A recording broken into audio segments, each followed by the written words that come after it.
Assalamualaikum dan selamat sejahtera. Saya Nur Alia Idrina binti Salizan dari Sekolah Kebangsaan Karai, Kuala Kangsar.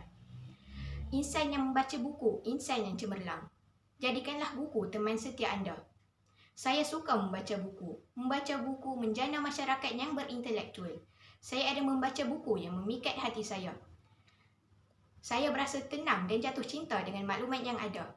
Pelbagai ilmu, grafik, warna dan hadis yang amat berguna dan panduan dalam meniti kehidupan sebagai insan yang mengikut sunnah Nabi Muhammad SAW.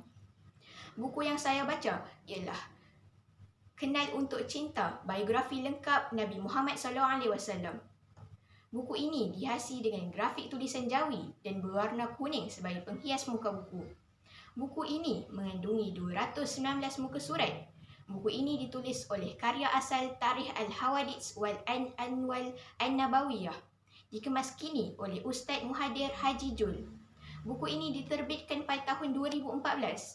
Buku ini berkisar tentang pemimpin yang kita segani, iaitu Nabi Muhammad SAW, Rasul pemimpin ummah, pembentuk peribadi yang penuh dengan nilai kesopanan yang perlu kita contohi.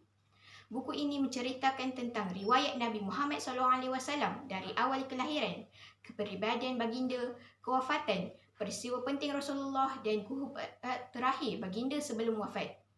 Terdapat gambar ilustrasi yang menarik dari permulaan mukadimah dengan lirik lagu memuji Nabi Muhammad SAW.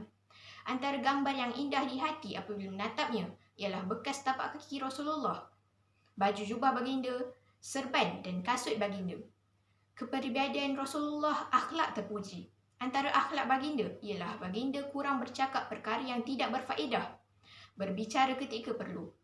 Dan yang perlu kita jadikan ikutan kita ialah duduk ataupun berdiri. Baginda selalu berzikir. Subhanallah, indah sifat peribadi yang patut kita jadikan amalan seharian. Selain itu juga gambar raudah, salah satu tempat Rasulullah bermunajat dan menerima wahyu. Ini gambarnya. Buku ini bagus dibaca oleh setiap lapisan umur. Buku ini mendidik kita untuk sentiasa mengikut amalan dan akhlak yang baik sebagai umat Islam. Sekian perkongsian dari saya.